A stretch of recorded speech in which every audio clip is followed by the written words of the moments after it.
Alors bonjour à tous et bienvenue à nouveau dans le cadre de ce premier événement du programme Déprisonné de la Maison du Patrimoine Oral de Bourgogne. Aujourd'hui nous allons accueillir Yves Meunier.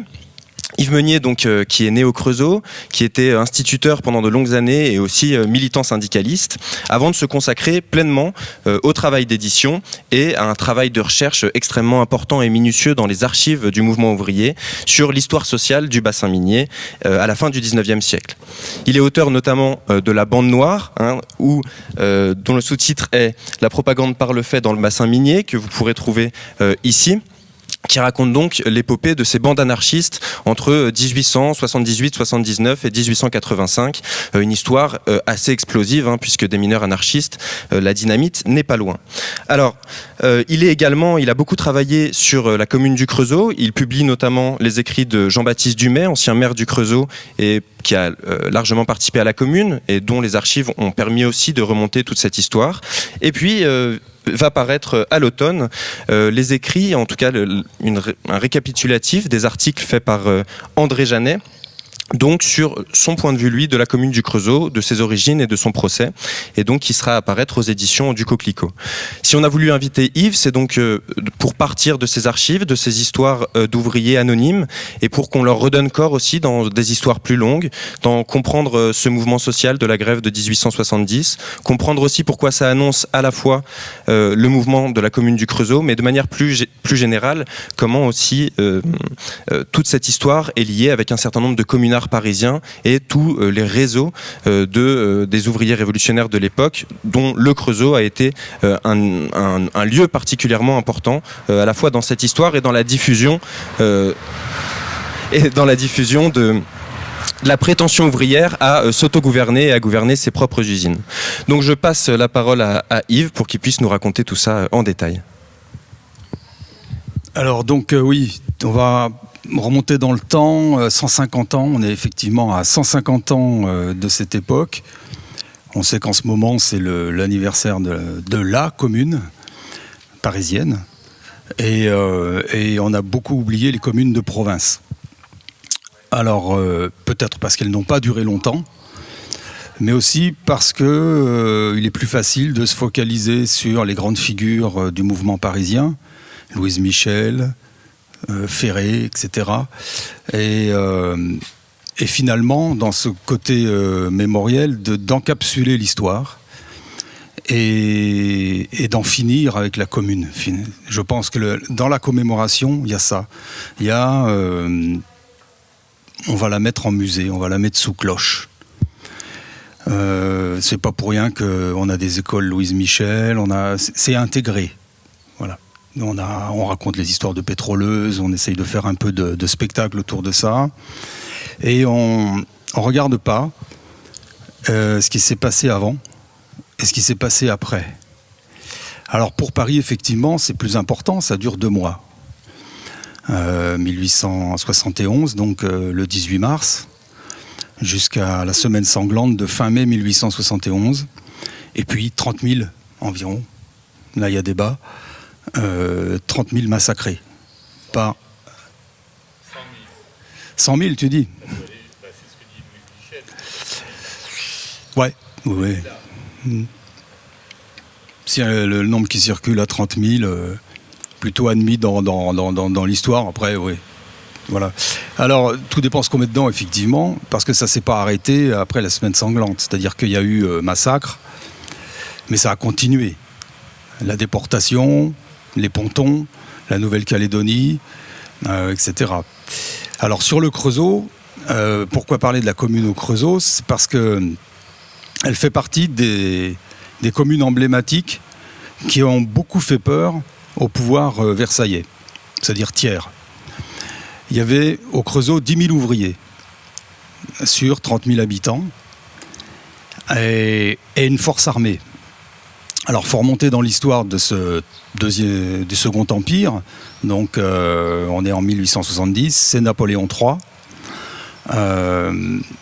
Depuis quelques années, il y a un fort mouvement de contestation qui monte dans le pays et qui commence à s'organiser, en particulier autour de l'Association internationale des travailleurs et qui regroupe les ouvriers les plus avancés, on disait à l'époque, c'était une drôle d'expression, et qui ont des revendications.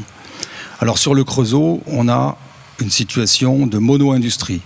C'est la famille Schneider qui, depuis les années 1830, à suite à ce qu'on a appelé le hold-up d'Alger, c'est très peu connu, a racheté la cristallerie royale du Creusot et a commencé à monter d'abord l'exploitation minière, puis métallurgique. Alors pourquoi je parle du hold-up d'Alger ? Parce qu'il faut toujours relier un petit peu les choses dans le temps et dans l'histoire. En 1830, il y a, alors je peux peut-être me tromper d'une année, il y a cette histoire qu'on a tous vue quand on était collégien ou lycéen, dans les bouquins d'histoire de l'époque, où on dit le Dey d'Alger, DEY, Alger était tenu par les Turcs, a souffleté, c'est-à-dire il a mis son gant au visage de l'ambassadeur de France. Donc, ce qui a expliqué l'expédition militaire et le début de la colonisation en Algérie. Effectivement, il y a une expédition militaire, soi-disant pour relever le gant, justement. En fait, c'est le début de la colonisation. Et cette expédition n'est pas que militaire. Il y a en parallèle de cette expédition militaire une expédition de pirates économiques montée par la Banque Cellière, dont les deux avoués sont les frères Schneider. Eux, ils sont chargés de faire main basse sur le trésor de la Casbah, en parallèle de l'avancée de l'armée dans Alger. Et pour remercier les frères Schneider, ils obtiennent une part du butin. C'est avec ça qu'ils vont monter le Creusot. C'est important à se mettre en tête, l'appropriation des matières premières, le capitalisme, l'expression de Marx, je ne me souviens plus très bien quand on parle d'appropriation. L'accumulation primitive du capital. L'accumulation primitive du capital, voilà. Et donc, dans les années 1830, ça prospère, etc. Il y a une grosse mise de fonds. Et descendent sur le Creusot tout ce qui ne peut plus vivre de sa terre, ou alors est ouvrier agricole dans le Morvan et le Charolais. Principalement le Morvan, ici. Et donc ils vont se fixer au Creusot, et on va arriver jusqu'à 1870 environ, 1869-1870, à 10 000 ouvriers, ce que je disais précédemment. Alors, tout ça ne se fait pas sans convulsion. Il y a déjà une première grève en 1848. Suite à l'élection de Napoléon III aussi à la présidence, Schneider en profite pour reprendre la main, parce que la première grève a obtenu quand même 15% d'augmentation, c'est des salaires très bas.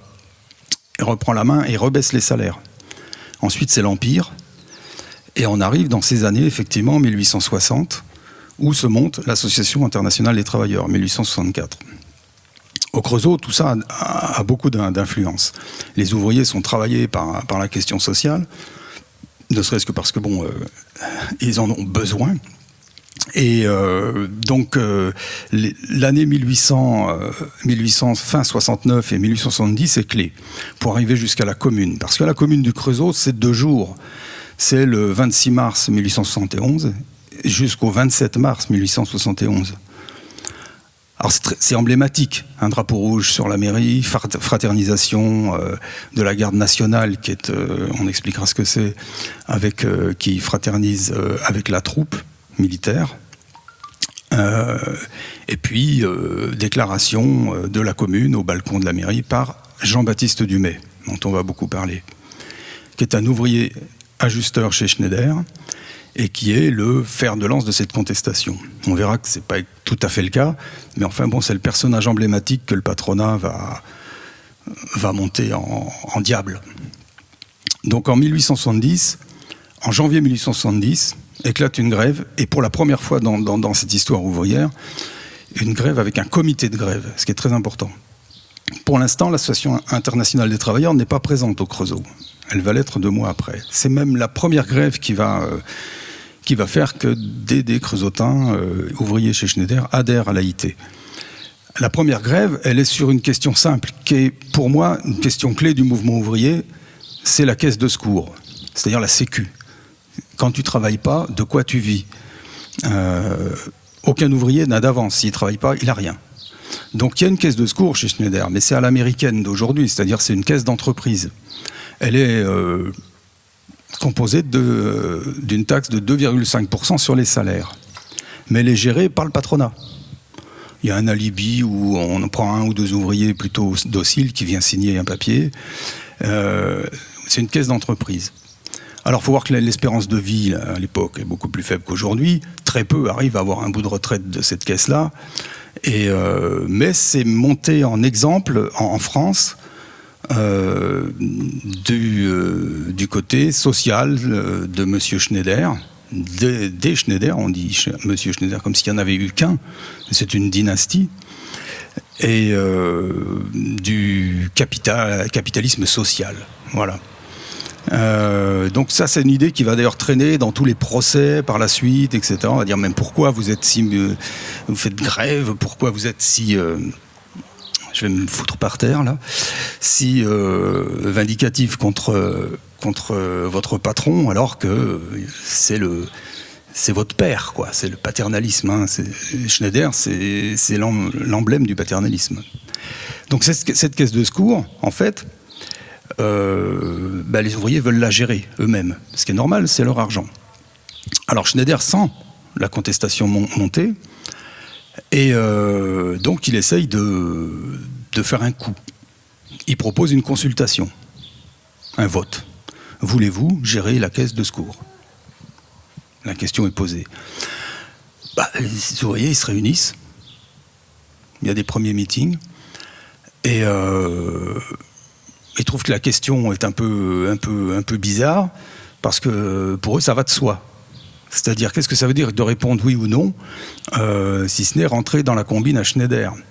Donc, il y a énormément d'abstention. Mais le oui l'emporte. Donc, du coup, ils doivent nommer un d'entre eux pour être le mandataire qui va commencer à mettre en place la gestion de la caisse par les ouvriers. Schneider refuse d'appliquer le résultat de son propre référendum. C'est là où la grève démarre. Elle dure pas longtemps, elle dure une dizaine de jours, en janvier, mais elle est dure.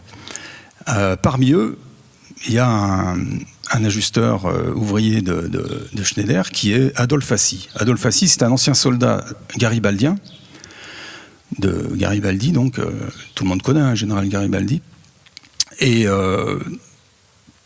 qui est le porte-parole. Alors lui était pour l'abstention, mais finalement il est désigné par ses camarades pour être le mandataire de cette caisse. Et donc il commence à prendre des contacts parce que lui est membre de l'Association internationale de travailleurs en tant qu'individu. Il n'y a pas encore de section au Creusot. Et il prend des contacts avec ses amis parisiens pour voir comment gérer cette caisse au niveau juridique, comment ça se passe, etc. Mais Schneider n'en veut pas. Donc il vire une vingtaine de personnes, je crois de 20 à 60, peut-être 60, j'ai pas le chiffre exact, là, et dont Assy, qui se retrouve sans travail. Cette grève est fondatrice parce qu'elle va mettre le prolétariat creusotin au centre du jeu, y compris pour le pouvoir parisien, qui sent bien qu'il y a un danger, là. Et on va voir par la suite que ça va jouer beaucoup. Mais elle est suivie d'une seconde grève. Parce qu'Adolphe Assy, quand il est renvoyé, il lâche pas le morceau et il essaye de monter une forge coopérative pour employer les 60 qui ont été virés. Plus pour employer les 60 qui ont été virés et commencer à réorganiser le mouvement, parce qu'il sait très bien que c'est pas avec une forge coopérative de 60 personnes que tu vas concurrencer l'industrie Schneider. Donc le but est toujours de retourner les choses à l'usine et de prendre le pouvoir économique sur Schneider. Alors il faut voir une chose, c'est que Schneider, il a tout. Il a la mairie, il a l'usine, il a tout le commerce. C'est-à-dire qu'un petit commerce, même les petits commerçants au Creusot, c'est très difficile de s'installer. Si on n'est pas dans les petits papiers du pouvoir local, du fief, Jean-Baptiste Dumay appelait ça le fief, hein, c'est féodal, on est vite mis à l'index. Et mis à l'index, ça veut dire que Benoît Malon, qui était un membre de l'Association internationale des travailleurs, qui va venir au Creusot par la suite, dira: au Creusot, il y a la moitié de la population qui moucharde de l'autre. C'est-à-dire que c'est très difficile de vivre en dehors de l'adoubement du maître du fief. Donc, janvier 70, forge coopérative, ça a le mérite de souder un peu ces ouvriers. Et puis, entre les deux, justement, création, avec un envoyé parisien de l'Association internationale des travailleurs, Eugène Varlin, qui est un ouvrier relieur, d'une première section de l'AIT au Creusot. Et c'est cette section qui va lancer la grève chez les mineurs en mars de la même année, qui, elle, va durer beaucoup plus longtemps. Alors, la grève chez les mineurs est plutôt... il y a toujours l'histoire de la caisse de secours, mais il y a aussi les salaires, qui sont toujours bas. Et c'est cette grève de mineurs dont Théo parlait tout à l'heure, qui va donner lieu à une répression féroce. 1000 soldats de troupes qui vont descendre sur le Creusot aux ordres de Schneider. Il faut savoir que Schneider est en même temps non seulement le maître du fief local, mais il est président du corps législatif national. Donc c'est le personnage incontournable du capitalisme français, hein, dans tous ses travers. Et donc en mars, 1000 soldats de troupes qui descendent sur le Creusot et pour mater la grève. Alors là, ça devient un endroit qui au niveau de la presse, etc., commence à prendre de l'importance au niveau national. Il y a des envoyés de Paris, et la répression va donner lieu à des arrestations et à cette vingtaine d'ouvriers qui vont se retrouver après un jugement inique, à écoper de condamnations hyper lourdes sur l'enfreinte à la liberté du travail, avec cet alibi-là. Est-ce que tu peux nous parler un petit peu de la place des femmes dans ce mouvement de grève et pourquoi est-ce qu'on a si peu de femmes finalement dans les registres d'écrou qui ont été condamnées ? Les femmes ont eu une énorme importance. Elles n'ont pas soutenu la grève, elles ont fait la grève. Elles ont manifesté, elles ont jeté des cailloux, elles ont libéré des prisonniers, elles se sont heurtées, elles ont mis en grève les non-grévistes. Ça a été très très très très important au Creusot. Mais effectivement, au jugement de mars 1870, il n'y en a qu'une qu'on voit qui est traînée en justice et qui est d'ailleurs acquittée. Alors il y a plusieurs interprétations possibles là. C'est-à-dire que est-ce qu'on pouvait aller jusque-là, c'est-à-dire mettre à la fois les hommes et les femmes en prison et laisser les orphelins sur le trottoir, et donc donner encore un alibi pour aller plus loin, et que la grève se reprenne et se durcisse? Je pense c'est une manière par le pouvoir judiciaire, qui est carrément aux ordres de l'Empire, de calmer le jeu, tout en chargeant énormément les hommes. Avec des condamnations à 2 ans, c'est incroyable, quoi. C'est un truc de fou. Il n'y a pas eu personne à tuer personne en mars 70. Hein. Voilà. Moi, je l'interprète comme ça. Mais c'est ouvert, hein. C'est ouvert. Voilà, donc on en est là en mars 70, et donc on sent qu'après cette grève de mineurs, ces arrestations, c'est le climat français aussi à l'époque. À Paris, c'est pareil, il y a plein d'événements. Ça commence à monter. L'Association internationale des travailleurs devient le diable pour le pouvoir, donc il va falloir réprimer. Et Napoléon III essaye de sortir de l'affaire en faisant un plébiscite. C'est-à-dire, est-ce que vous approuvez les réformes libérales de l'Empire ? C'est un peu comme Schneider avec son référendum, est-ce que vous voulez gérer la caisse de secours ? Mais là, peut-être c'est lui qui lui a filé le mot, hein, ça combine. Et donc, il pose cette question-là. Au Creusot, beaucoup d'abstention aussi, parce que les ouvriers, et surtout la section de l'AIT, dit mais c'est quoi cette question entre empire libéral et empire autoritaire ? Nous, on veut ni l'un ni l'autre. Donc, on s'abstient. Donc, il y a encore une majorité d'abstention. Mais le non l'emporte. Au niveau national, c'est pas le cas. On sent bien que là, le Creusot, c'est encore en pointe. C'est-à-dire qu'il y a vraiment une contestation. Suite à ce plébiscite, le lendemain, Adolphe Assy, qui était le garibaldien dont je parlais tout à l'heure, est arrêté. Ça donne lieu à une manifestation au Creusot qui essaye de libérer Assy quand on l'emmène à la gare, pour l'emmener à Autun et à la prison. Ça avait déjà été le cas d'ailleurs pendant les grèves de 70, la grève des mineurs en mars, où sur la place Saint-Louis, il y a 1100 personnes, femmes, enfants, hommes et femmes enfants, pour protester contre l'arrestation de la vingtaine de mineurs, avec des échauffourées, etc. Ça a été un peu tendu. Et là, on arrive à ce mois de mai, où Adolphe Assy est arrêté. Il n'est pas le seul arrêté, il va comparaître à Paris pour affiliation à l'Association internationale des travailleurs. Là, on disait affiliation à société secrète. C'est d'ailleurs quelque chose qui va être retenu après la Commune, quand on va criminaliser l'appartenance à l'AIT. Et donc, il est embastillé à Paris, avec ses collègues parisiens. Et donc, on arrive à septembre, j'essaie d'avancer un peu pour qu'on parle de la Commune, à septembre 1870, où, après avoir déclaré la guerre à la Prusse, Napoléon III laisse la place à la République, le 4 septembre. Donc la guerre a commencé en juillet, il y a eu des manifs anti-guerre. Il y en a eu une au Creusot. Jean-Baptiste Dumay a fait partie de ceux qui ont manifesté à la fois à Paris et au Creusot contre la guerre. Il y aura des arrestations encore, dont Louis Gaffiot, qui est un ouvrier vannier, mais qui est à son compte, et qui va faire partie de la Commune par la suite, et qui est membre de l'Association internationale des travailleurs. On a aussi dans l'AIT au Creusot des commerçants, c'est d'ailleurs assez particulier. Et donc ces gens vont être en prison jusqu'au 4 septembre. Ici. Enfin, je me oriente comment? C'est là, à côté là. Et donc le 4 septembre, ils sont libérés par la République. Le corps législatif, qui est maintenant l'Assemblée nationale, est envahi par la foule à Paris. Et Schneider est bousculé un peu, part en Angleterre. Schneider perd Eugène.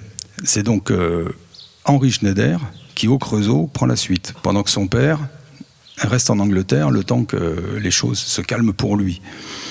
Au Creusot, ça se manifeste par une chose très très simple, c'est-à-dire qu'à l'époque, les maires sont nommés. La République du 4 septembre, elle nomme Jean-Baptiste Dumay, maire du Creusot, pour essayer de calmer le jeu. Alors on a une République, mais on a une République, mais les choses ne changent pas. La guerre est perdue quasiment. Au niveau économique, c'est toujours la misère. Et dans Paris, c'est une misère avec le siège prussien accru. Donc petit à petit, on se dirige vers une confrontation beaucoup plus dure. Et effectivement, même pendant la mandature de Dumay comme maire, au Creusot, vu que la famille Schneider n'a pas encaissé l'arrivée de la République, ils vont faire des misères à Dumay. Ça va être ce qu'on va appeler la faction Schneider, qui va tout faire pour gicler Dumay de la mairie, pour reprendre la mairie, quoi. Voilà.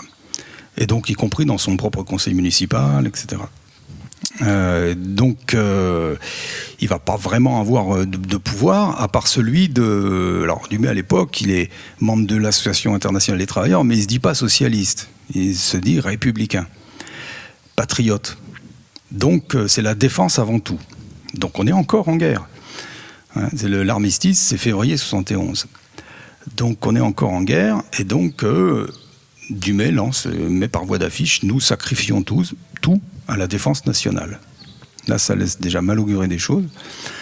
Et par contre, à l'intérieur de ce mouvement ouvrier issu des deux grèves, s'est montée une tendance, d'ailleurs, qui a commencé autour d'Adolphe Assy et de Louis Pillet, qui était un militant ouvrier de l'époque, une tendance syndicaliste révolutionnaire.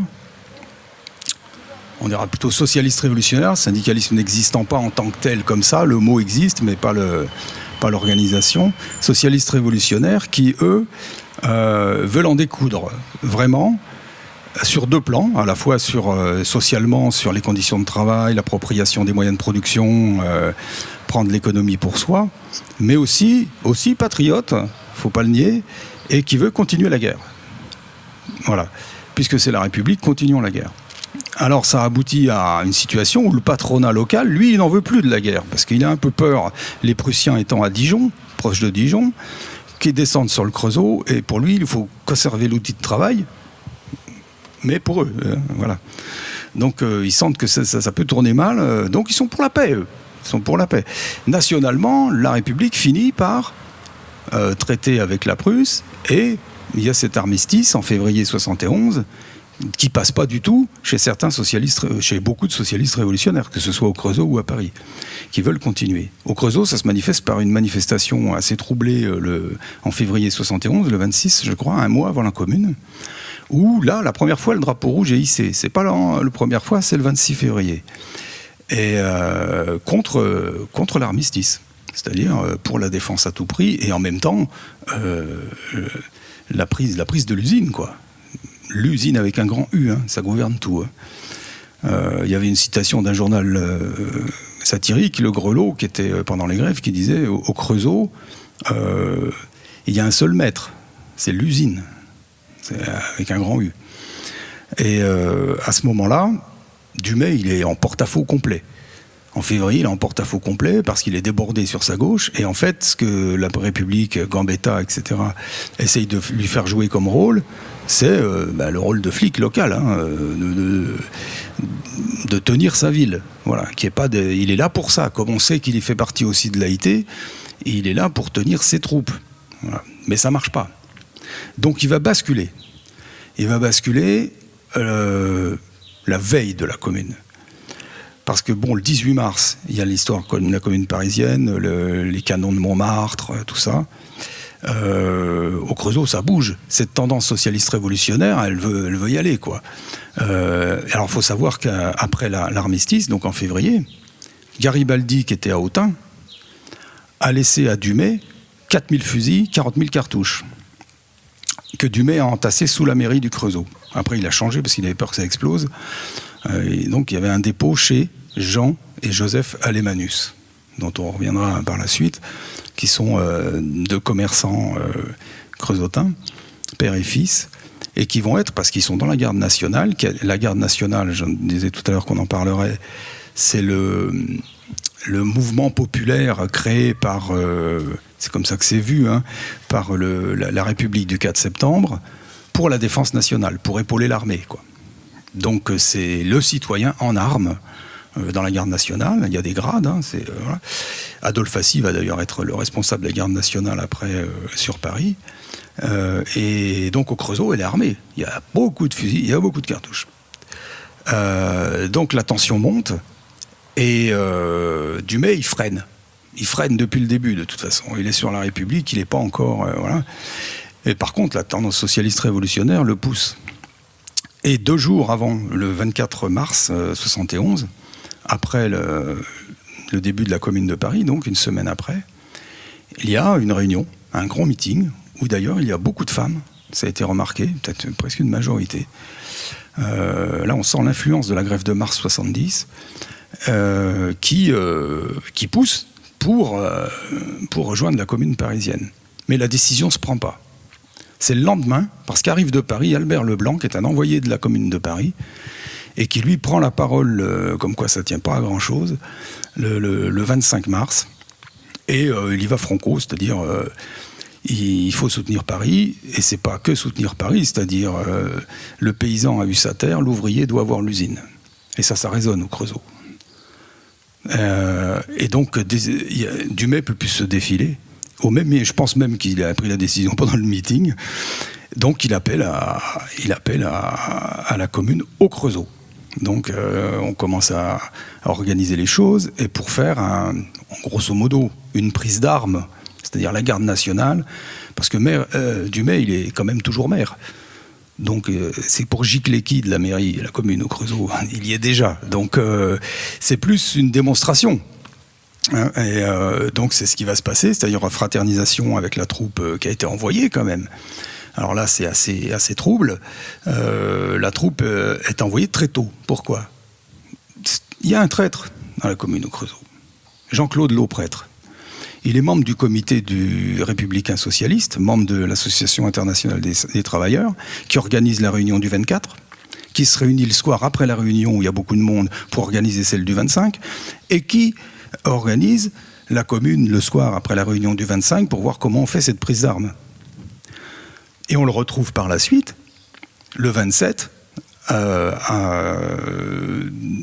dans les signataires d'un appel, d'une déclaration de la commune au Creusot, qui sortira pas des presses, dont on a le texte, mais parce que l'armée est arrivée avant, et à l'imprimerie, et a fermé l'imprimerie, quoi. Et il sort pas des presses, l'appel. On n'a que le brouillon, mais il est dans les archives. C'est très intéressant. Et il y a des signataires. C'est ceux-là qu'on va retrouver au procès de la commune en 1871, en septembre 71, après les événements parisiens. Parce que sur le moment, il n'y a pas d'arrestation sur le Creusot. Les leaders, Gaffiot, Louis Gaffiot, Jean-Baptiste Dumay, Jean-Claude Lauprêtre, le traître, ça rime en plus, le pauvre, sont partis en Suisse. Ils sont quelques-uns, voilà. Les autres signataires ne sont pas arrêtés, mais ça va prendre un peu de temps, on va attendre la fin de la commune parisienne. Et après, la répression va s'enclencher. Voilà. Et Lauprêtre, lui, va se retrouver, il était déjà aux ordres du commissaire Dietz du Creusot. Ce commissaire va être nommé à Ferney, à la frontière suisse, pour essayer d'obtenir l'extradition des communards. Et lui, comme il va continuer le boulot depuis la Suisse. Il va être infiltré dans les sections genevoises du mouvement de l'Association internationale des travailleurs jusqu'en Suisse, dans l'exil. Après, on perd sa trace. Voilà. Mais sa sale besogne, il veut l'amener jusqu'au bout. Alors ça, on trouve des preuves partout. Pas partout, on les trouve aux archives départementales. Il y a les lettres du préfet, il y a combien on donne à Lauprêtre pour faire son boulot, et à qui il doit donner ses lettres de dénonciation, et dans quelles conditions. On trouve tout ça. Alors bon voilà, la commune en elle-même, c'est pas grand-chose, cette prise d'armes. C'est comment ça va se passer. On arrive, on prend la mairie, il y a le drapeau rouge, ouais, mais quand même l'armée dit le drapeau rouge, non, c'est bon, faut quand même mettre le tricolore à côté, voilà. Bon, c'est bon enfant finalement. Mais le lendemain, ça y est, il y a une troupe supplémentaire qui arrive. Il y avait déjà une troupe sur place, avec le préfet, et qui convoque Dumay dans un hôtel. Et qui lui propose, grosso modo, une place. Il l'achète, quoi, une place à Mâcon, à la préfecture. Alors ça, c'est un petit peu controversé, par exemple, parce que cette histoire a été racontée, je ne peux pas tout dire en quelques mots, mais elle a été beaucoup racontée par les partis politiques. C'est-à-dire l'histoire du mouvement ouvrier, elle a été... faut la déprisonner aussi. Voilà, cette histoire-là. C'est comme la prison, quoi. En particulier le Parti communiste, par l'intermédiaire du petit bouquin, parce qu'elle était très peu connue, l'histoire de la commune du Creusot, de Pierre Ponceau, qui a été aux éditions sociales le premier document sur le sujet, dans les années 50, a réécrit l'histoire en fonction de son présent. C'est-à-dire qu'il faut justifier l'existence du parti d'aujourd'hui. Donc il y a beaucoup d'informations dans ce livre. D'ailleurs, c'est le livre, moi, qui m'a permis de rentrer dans cette histoire. Je me suis dit, je ne savais pas qu'il y avait une commune au Creusot. J'étais au lycée du Creusot, c'est sous mes pieds, je ne sais rien. Donc je suis nul et il faut que je bosse. Et donc je suis allé aux archives parce qu'en fait ce bouquin ne me satisfaisait pas. Il y avait des choses là-dedans où on essayait de dire que ceux qui avaient été socialistes révolutionnaires avaient été trop intransigeants, et c'est pour ça que ça avait foiré. La recherche des responsabilités de l'échec était quand même assez trouble. Ça allait dans l'histoire marxiste, quand Marx a écrit suite à la Commune de Paris, la guerre civile en France, où on définit, il faut une république bourgeoise pour passer à la république sociale, et il y a des étapes à pas brûler, et puis surtout il faut un parti. Voilà, c'était pour justifier ça. Et ça, moi, un truc qui clochait, quoi. Et donc je suis allé chercher dans les archives des choses, et c'est comme ça que j'ai écrit le premier polar sur le sujet, qui s'appelait La peau des statues, il y a 20 ans. Et, alors je l'ai mis sous forme de polar, parce que je me disais, je voulais faire lire ça à une jeunesse, faire lire de l'histoire à une jeunesse qui n'en lit pas. Donc trouver un biais, le biais du polar. Mais tout ce qui était historique était rigoureusement ce que j'avais trouvé aux archives, bien sûr, interprété. Je ne connais pas d'histoire objective. L'histoire, c'est honnête ou c'est l'est pas, mais voilà, je pense que j'avais fait les choses honnêtement.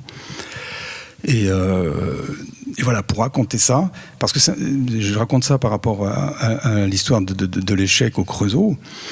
Il est lourd de conséquences, l'échec au Creusot. Quand le plan du petit comité qui s'est réuni le 25 au soir pour organiser ce qui se passait le 26, il devait prendre la poste, le télégraphe et la gare, de façon armée, par l'intermédiaire de la garde nationale. Ensuite, récupérer toutes les armes, c'est-à-dire les 4000 fusils, les 40 000 cartouches, et monter sur Paris.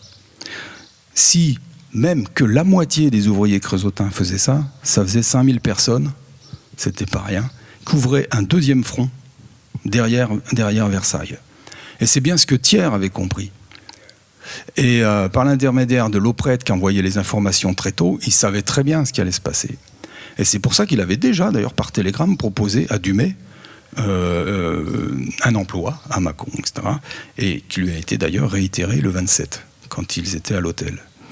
Et c'est lourd de conséquences, parce que ça a des conséquences sur l'ensemble des communes, cette histoire. Et moi, ce qui m'étonne... Alors, Ponceau l'avait vu dans son bouquin, des années 50, ça. Il l'avait vu, et toujours en le reliant à l'histoire qu'il faut un parti, etc. Et par la suite, ça a disparu. On n'en a plus parlé. Il n'y a eu que ce petit livre, et puis plus rien. En 1971, c'était le centenaire. Je crois qu'au Creusot, il y a eu une petite manifestation, et c'était le Parti communiste qui finalement essayait de remonter cette histoire. Mais sinon, plus rien. C'est revenu après. C'est revenu un petit peu après, surtout après 2000, où on commençait à parler des communes de province, parce qu'il n'y a pas eu que le Creusot. Il y a eu Marseille, il y a eu Lyon, il y a eu Toulouse, et il y a eu plein de petits endroits aussi. Marseille, elle a duré plus longtemps. Et à Marseille, ça a tiré, il y a eu des morts. Ça n'a pas été si simple pour le pouvoir. À Lyon, ça a aussi été en plusieurs fois, d'ailleurs. Et début mai 71, il y a eu des morts à la Guillotière. Beaucoup. Il y avait des armes dans la garde nationale, mais il n'y avait pas d'unité. Un des communards creusotins, qui était Gaffiot, Louis Gaffiot, lui, il n'a pas arrêté de voyager pendant de mars 70 pendant un an, quoi, en mars 71, pour créer des liens avec Saint-Étienne, Lyon, en particulier, ce triangle en fait du mouvement ouvrier français, de manière à ce qu'au moment où ça se déclenche, il y ait un mouvement d'ensemble. Moi, j'avais cherché parce que Gaffiot, c'était le petit télégraphiste de cette histoire. Il avait beaucoup d'archives. Il a été exilé en Suisse. Et j'avais joint les gens du Centre de recherche sur l'anarchisme en Suisse, qui avaient des archives, pour leur demander s'ils avaient des choses sur Gaffiot. Et Marianne Henkel m'avait répondu j'ai connu le petit-fils Gaffiot, il a tout brûlé. Mais ça, pour le coup, on a perdu un trésor, parce qu'il y a toute l'histoire avec Bakounine, qui était à Lyon au moment des premiers troupes de septembre 70. Gaffiot connaissait Bakounine. Virginie Barbet, qui va être une des condamnées par contumace au procès de la Commune, qui était aussi une amie de Bakounine, et qui était aussi une des signataires de l'appel lyonnais de soutien aux grévistes de mars 70. Il y avait quand même toute une organisation qui n'a pas pu donner la mesure de son dynamisme.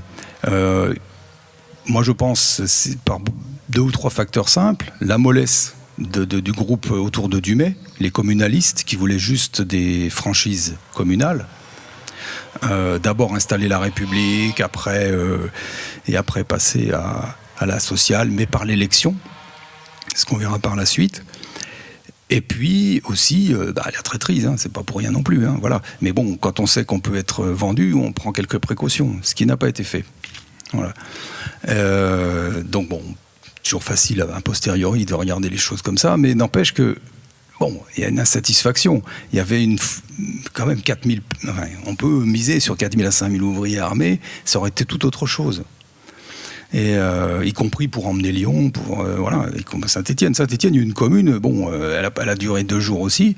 Bon, là-bas, ils ont tué le préfet. Bon, voilà, point. Terminé.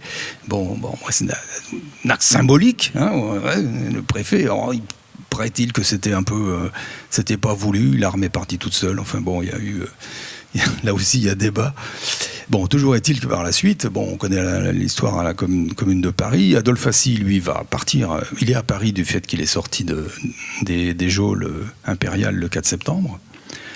Et il va être même un des chefs de la garde nationale à Paris. Et un des communards principaux. Et il va être condamné d'ailleurs aux travaux forcés, à perpétuité, en Nouvelle-Calédonie, avec tous les autres, où il mourra d'ailleurs quelques années après. Les Creusotins, les principaux leaders, ne seront pas présents à leur procès. Il y aura un procès de la commune donc en septembre 71, où ce sera très clément, pour le coup. C'est un peu ce qui s'est passé avec les femmes en mars 70. Sachant que les braises sont encore chaudes, le pouvoir, avec ce qu'il a fait à Paris, sur le Creusot, temporise. C'est-à-dire, il condamne aux travaux forcés à perpétuité ceux qui ne sont pas là, ceux qui sont à l'exil suisse. Et les présents au procès sont acquittés. C'est par la suite que la répression va reprendre. Sur le moment, il y a temporisation. D'autant que les armes laissées par Garibaldi, si elles n'ont pas servi, elles n'ont pas toutes été rendues. La poudre non plus. On va voir par la suite que cette histoire, si on suit l'histoire de la poudre, on arrive à toutes les convulsions qu'on a par la suite. Et donc du coup, ça temporise. Il n'y a pas de condamnation lourde des présents au procès, au Creusot. Par contre, la chasse va commencer. La chasse aux communards exilés pour essayer de les extrader par l'intermédiaire du commissaire Dietz, de l'auprêtre le traître, et puis aussi d'en profiter pour essayer de trouver tous les communards en vue parisiens qui ont réussi à gagner la Suisse. Malon, en particulier, le français, etc. Mais tout ça va aboutir aussi à une loi. Alors ça, on rejoindra peut-être le débat suivant. Je ne vais pas être trop long, je vais m'arrêter là. Une loi, c'est toujours pareil. Il y a un problème, on fait une loi. Ça, c'est pas nouveau. À l'époque, c'était pareil. Donc, loi de 1872, la loi Dufort, qui criminalise l'international. C'est interdit d'être affilié à l'international. Société secrète, interdit. Donc, ça va permettre, dans les années 1870, de confondre en justice un tas de gens qui se sont réunis dans un bistrot, qui ont mal parlé du pouvoir, qui ont poussé des cris séditieux, etc. Et on va essayer de leur mettre sur le dos l'affiliation à l'international, à chaque fois. En regardant les correspondances, on trouve ça dans les archives de justice, pour montrer qu'il y avait liaison, qu'on correspondait avec un tel à Genève, en particulier ici, avec le complot d'Autun. On ressort les lettres que Dumay envoyait depuis la Suisse. Donc si Dumay, qui est à l'AIT en Suisse, envoie des courriers ici à un tel ou un tel qui s'est réuni dans tel bistrot, c'est qu'un complot international, donc il faut mettre en tôle, sous la loi Dufort. Voilà. C'est le complot d'Autun. Dont on parlera donc dimanche avec les archives du complot d'Autun qui ont été récupérées donc aux archives départementales de Côte d'Or. Ça faisait une parfaite transition, donc si vous voulez continuer cette histoire et qu'on continue à élaborer cette histoire tous ensemble, donc rendez-vous à Hanau à la MPO dimanche à 16h. Et donc merci beaucoup Yves pour toute cette histoire passionnante que tu as pu nous raconter. Et donc on se retrouve très bientôt pour un prochain épisode donc des prisonniers.